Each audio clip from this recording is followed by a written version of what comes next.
My attention span is so short at the moment that I've written the introductory sentence to this episode like 4 times. Normally when I write these things, I spend a bit of time sort of telling you how I got to the thing that I want to talk about.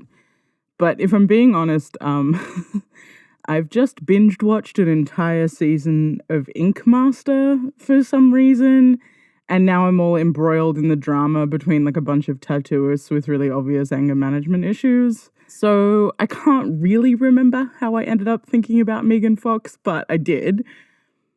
It might have been something to do with her recent reemergence into the public eye via the announcement of her new relationship with rapper Machine Gun Kelly.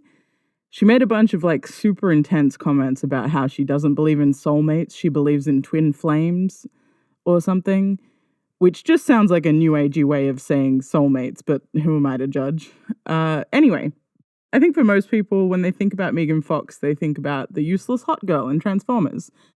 But when I think about Megan Fox, I think of the 2009 horror comedy Jennifer's Body. Is this podcast just turning into a series of 20-minute diatribes about which horror movies I think you should watch? Look, maybe. I'm Alex, this is Pop Culture Boner, the podcast edition, and today I'm thinking about Jennifer's Body and the horror renaissance.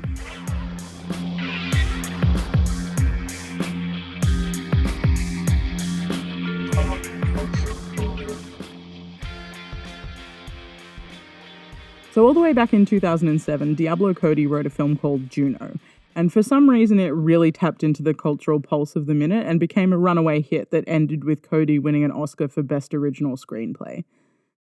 In Cody's own words, the beauty of winning an Oscar was that it gave her the freedom to make whatever the hell she wanted, and in her case, what she wanted was a gory horror flick about an accidentally awakened succubus in the form of a teen girl who murders her male classmates, which is how we ended up with Jennifer's Body 2 years later. And it tanked. Jennifer's Body was an unfortunate commercial and critical failure. And I remember watching it when it was released and really enjoying it, so I was always a little bit confused as to why it got torn to shreds the way it did. I think I've mentioned before it's become a bit of a fad recently to revisit older texts and pass new meaning from them with the benefit of hindsight and better politics. We're all very keen to put B movies under the academic microscope for some reason.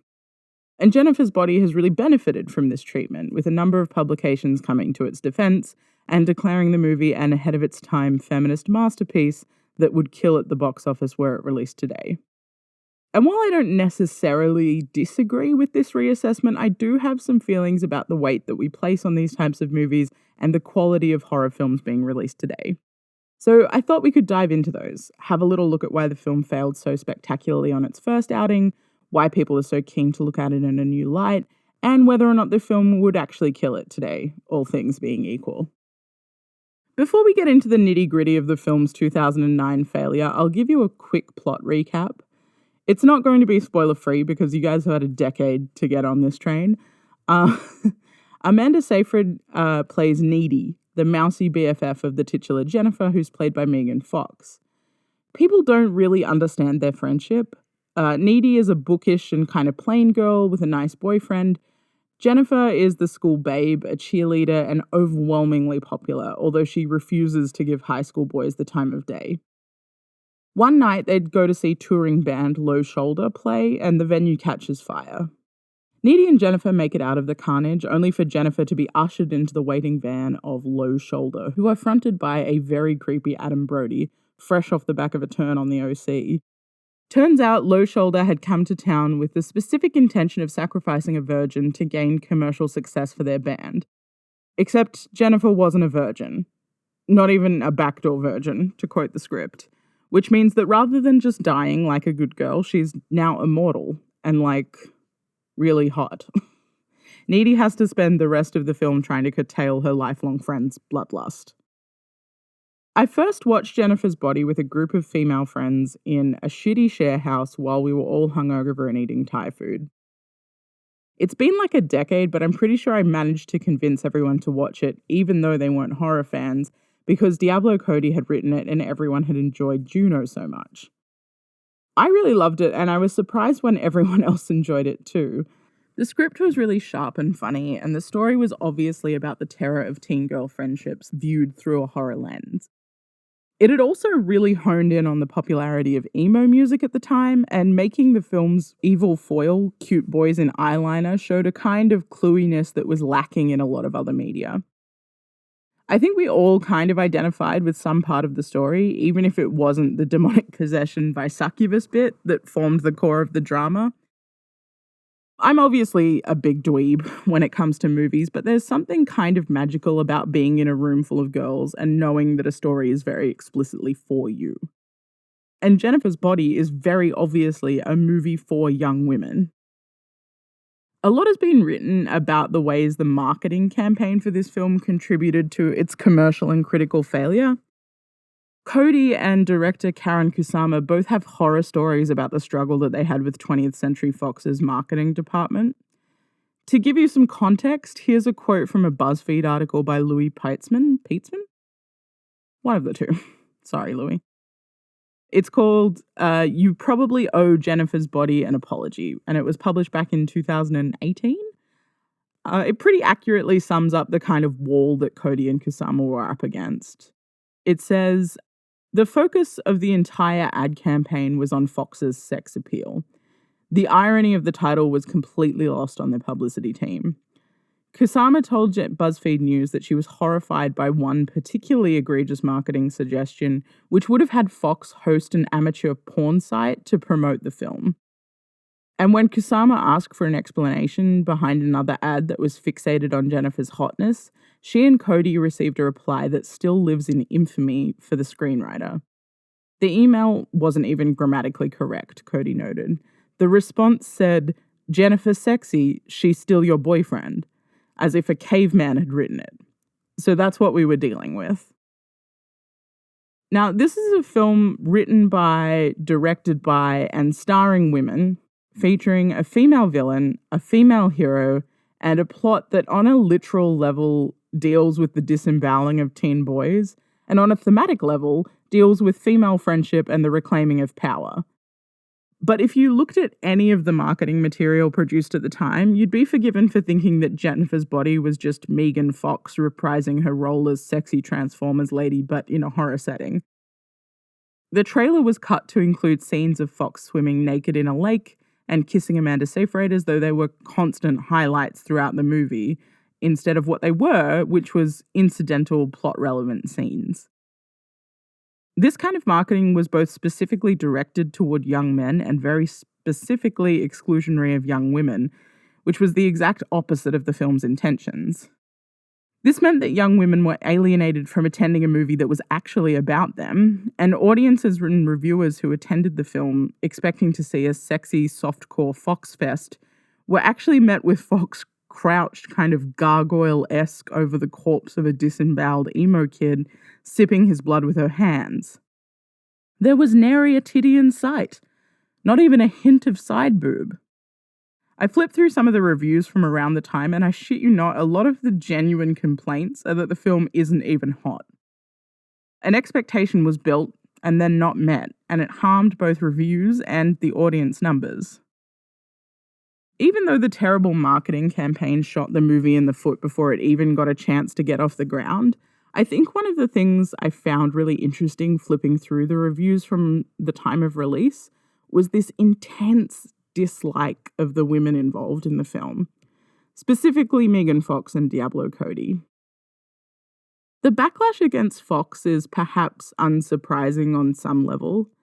She's been a polarizing figure for almost as long as she's been in the limelight. She's the kind of bombshell hot that catapulted her to the top of Men's Magazine's Sexiest Women Alive lists, but she's also lippy and really prone to putting her foot in her mouth. Around the time of Jennifer's Body, she was facing a huge amount of public backlash for comments about Transformers director Michael Bay, where she compared his on-set behavior to that of a dictator, Napoleon, and then perhaps more tastelessly, Hitler. She was characterized pretty widely as ungrateful to the man who'd launched her career, disrespectful and trashy overall. Though interestingly, not disrespectful to, the ongoing trauma of the Holocaust, so much as disrespectful to the man who made her. Tabloids had a field day with her, painting her as an overly sexy idiot with no filter. 3 crew members on the film penned a scathing letter calling her a spoiled brat, which Bay published on his website, while also taking the time to graciously call her outbursts delightful in as many entertainment mags as he possibly could. This was all perhaps made more intense by the fact that Fox seemed hell-bent on staring the media firestorm in the face and saying yes and. While reading back over some of the things Fox has said in 2020 is enough to induce a full-body shudder, characterizing starlets as impossible and ungrateful when they speak up for themselves, and particularly when they speak up for themselves in order to criticize older and more powerful men, isn't a new move. Have you ever wondered what happened to Katherine Heigl? Or why Anne Hathaway had to have a career revitalization despite consistently putting out quality movies? In the same BuzzFeed article, Kusama said, the hostility toward Megan seemed to really come from a sort of desire to possess and debase her, and an inability to effectively do that. She was too pretty to talk and too mouthy to be that pretty, essentially. I think maybe what's more surprising to me is the vitriol that was directed toward Diablo Cody. Cody was a former stripper with a penchant for leopard print, which seemed to invite a huge target on her back. I think the hate is directed twofold. Juno was the kind of smash hit debut that most people can only dream about, and her writing style is extremely distinctive. One review quoted in every recent article about the film called the script something Diablo Cody seems to have dashed off in between talk show appearances and updating her MySpace page with her latest caustic witticisms. People love to hate the way that she writes teenagers. Even recently, I saw someone condescendingly quoting the line, "That's one doodle that can't be undid, home skillet," from Juno in a "can you believe this won an Oscar" type of way. But here's the thing that's confusing to me. Cody is a writer, which is a typically behind-the-scenes role that doesn't involve a lot of people knowing your face, or often even your name in any mainstream sense. And while she was admittedly more high-profile following her Oscar win, to see her so heavily derided for a movie that, while weird, both builds on and diversifies her established writing style and manages to hit its mark pretty accurately as a film, is really strange. You rarely, if ever, see the same criticism of male writers with distinctive styles. Like, no one is accusing Seth Rogen of slapdash screenwriting done in between self-aggrandizing on the internet and TV spots. We've all just accepted that the dude makes funny movies about weed. What I'm saying is, it's really hard to feel like this type of disapproval wasn't steeped in misogyny. It's really jarring to look at this criticism of both Cody and Fox 10 years on because it feels so blatant. The sexy lady isn't doing what sexy ladies are supposed to do, and the too loud writer lady with the extremely specific sense of humor wrote a weird movie that was about girls and didn't even have a nip slip in it. It just feels so weird to see that kind of unrepentant misogyny just in a film review in a mainstream publication. I think a lot of revisits to this movie tend to gloss over the ways a specific and directed dislike of 2 key women involved in the film really contributed to its lack of success. There's a really great one-on-one where Cody and Fox talk about the experiences they had at the time and how it's shaped how they interact with the media now.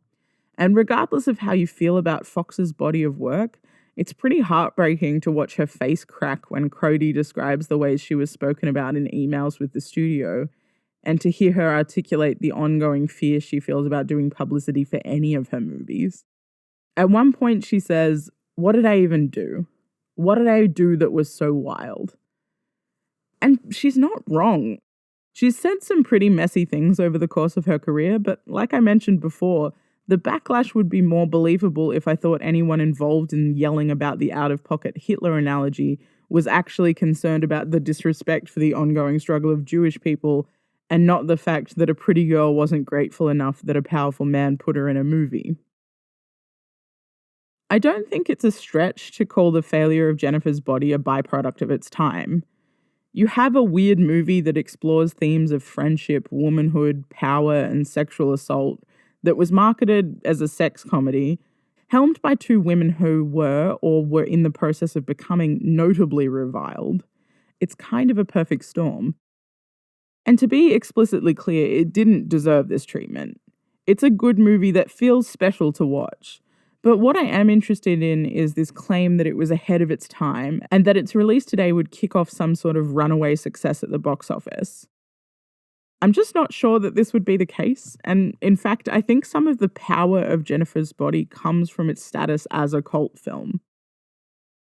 Horror as a genre has often been really difficult to get taken seriously from a critical perspective, even when they're well made and thematically complex. If you look at contemporaneous reviews of films that are widely acknowledged as like horror canon now, at best they're usually pretty mixed. Genre classics like Halloween, for example, had reviews that dismissed it as poorly paced and treading over the tired ground, despite the fact that it set the blueprint for slasher films to come and has such a notable performance from Jamie Lee Curtis that she's still reprising the role 40 years later. While horror has been a hard sell in the past, there has been a recent wave of complex and commercially successful mainstream horror films that have also been complemented by high-quality left-of-field works that are critically acclaimed. If we think about things like Jordan Peele's Get Out or Us, which tackle race in America, or Ari Aster's Hereditary or Midsummer, which tackle themes of grief and inherited trauma, these are complex pieces that fall well within the horror genre, but had an almost universally positive reception, and were commercially successful to varying degrees. They form the basis for shifts that we're seeing in popular iterations of the genre now. They're smart, structured, well-written, and well-made. Compare that with the cohort of Jennifer's Body in 2009. Let's have a look. Like, the first Paranormal Activity film came out, which kicked off yet another wave of found footage movies. And there were a lot of sequels to tried and true concepts like Final Destination and Cabin Fever. Oh, and there was another Human Centipede movie that came out in 2009, just in case anyone was wondering. Basically, that's a lot of beautiful young people being picked off one by one. They're not offering much to work with thematically. Jennifer's Body doesn't necessarily fit that mold. It's offering a pretty complex look at female friendships. Needy and Jennifer are utterly fixated on each other, even as they tear each other apart. And that obsession borders on a perverse kind of love and attraction that I think a lot of women will recognize in themselves, even if they're not willing to admit it. The handling of Jennifer's murder at the hands of a Satan-worshipping indie band is darkly funny, but it also paints a really bleak picture of the patriarchy and its consequences. Of the movie itself, Cody says, "People constantly talk about how underrated it is now, and I'm like, why didn't anybody go and see it at the time? I'm salty. I could have made more movies like Jennifer's Body if people had actually fucking gone or been positive about it." And while it's a good film that is definitely owed an apology per the BuzzFeed article, I don't think Jennifer's Body would be the sleeper hit that everyone is predicting if it were released today. I don't think it's slick enough or high concept enough to sit with the new wave of prestige horror. That doesn't mean it's a bad film, but I think in the case of Jennifer's Body, with its subject matter being what it is, part of its recent success is based on its rediscovery a decade on. I mentioned earlier the joy of watching a movie made definitively for you, and I think part of the joy that post-internet teen girls and queer kids find in this film is that it was so unjustly treated on its initial release. And there's something so alluring and powerful about finding a film that is made just for you, hidden away like some sort of secret. There's a certain pleasure to be had in reading wrong-headed reviews and knowing that they're wrong because you've cracked the code of the film. Jennifer's Body shouldn't have failed the way it did, but it's ultimately right where it belongs. It's an innovator, an instant cult classic. And having deciphered its value, it's for you to understand. It's yours now.